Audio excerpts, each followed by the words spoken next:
मैं मृत्युंजय सिंह दीपू रामधारी सिंह दिनकर सेवा समिति वाराणसी का रजिस्ट्रेशन कराने के बाद आज से लगभग 8 वर्ष पहले समिति में प्रेरणा स्रोत के रूप में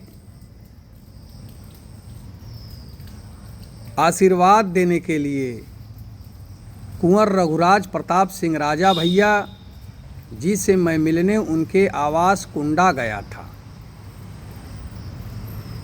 मैंने कहा, सर ये मेरे कुछ कागज़ के दस्तावेज हैं, पेपर के कटिंग हैं, सामाजिक कार्यों के किए हुए चित्रणों का छायाप्रति है, इसे आप देख सकते हैं। उन्होंने सहजतापूर्वक कहा कि हाँ मैं देखूंगा, और उन्होंने करीब 15 मिनट समय दिया, एक एक पृष्ठ को खोल कर देखे और कहा उन्होंने कि आप सराहनीय कार्य कर रहे हैं।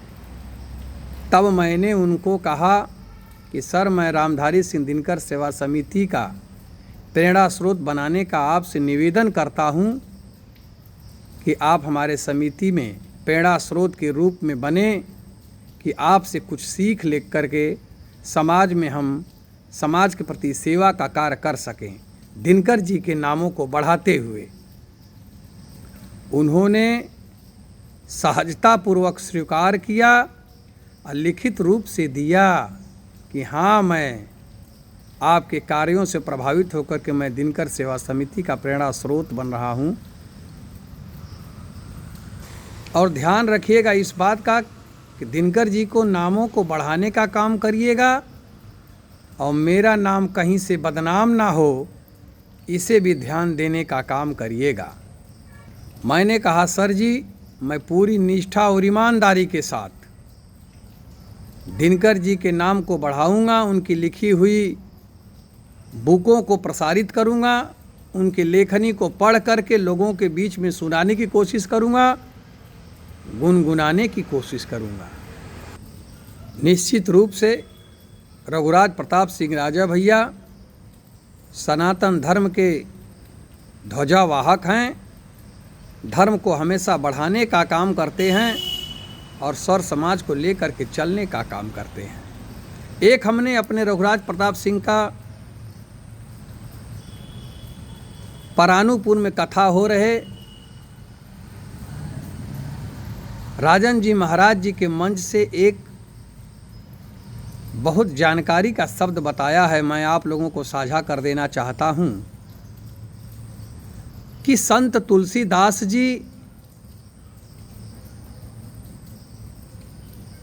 सनातन धर्म के ध्वजाधारी के साथ साथ महान व्यक्तित्व और एक साहसी व्यक्ति थे। मुगल के ज़माने में जब अकबर का राज हुआ करता था, जब राजशाही चला करता था, तब हमारे तुलसीदास जी राम दरबार के सेवक हुआ करते थे, वो राम के सेवक हुआ करते थे। एक बार अकबर ने अपने दरबार से राजा टोडरमल को भेजता है और कहता है कि जाओ और तुलसीदास को ले आओ, उनको मनसबदारी देनी है, और जब वो मनसबदारी ले लेंगे, हमसे जब जुड़ जाएंगे तुलसीदास, तो उनके बहुत चाहने वाले लोगों में से कुछ लोग इस्लाम धर्म कबूल कर लेंगे और सनातन धर्म को कमज़ोर किया जाएगा। इस पर राजा टोडरमल जाते हैं संत तुलसीदास जी के पास और कहते हैं कि अकबर जी ने आपको अपने राज दरबार हाल में बुलाया है, आपको मनसबदारी देने के लिए। संत तुलसीदास जी सोचते हैं कि मैं मनसबदारी कैसे करूँगा। एक चीट लिखते हैं छोटे से कागज़ पर और लिख करके राजा टोडरमल को देते हैं कि ले जाइए, मैं तो नहीं जा सकता, लेकिन मेरा पत्र 2 लाइन का ये अकबर को ज़रूर सुना दीजिएगा। उन्होंने लिखा था कि मैं चाकर रघुबीर का पठो लिखो दरबार, अब का तुलसी होएंगे नर के मनसफदार। अरे हम राम दरबार के चाकर हैं, राम दरबार के सेवक हैं। जो भगवान का सेवक हो वो नर का सेवक होगा तो उसका डिमोशन हो जाएगा। मैं राज दरबार का नहीं, मैं राम दरबार का सेवक हूँ। मैं राम राज्य लाना चाहता हूँ, मैं सनातन धर्म को बढ़ाना चाहता हूँ। उनसे बोलिए कि आपके मनसबदारी स्वीकार नहीं करेंगे अकबर। ऐसी बात कोई साहसी व्यक्ति ही कह सकता है। उस जमाने में जब हिंदू भय खाया करते थे अपनी बातों को मुखर रूप से रखने के लिए, उस समय तुलसीदास जी सनातन धर्म को बढ़ाने का काम करते थे।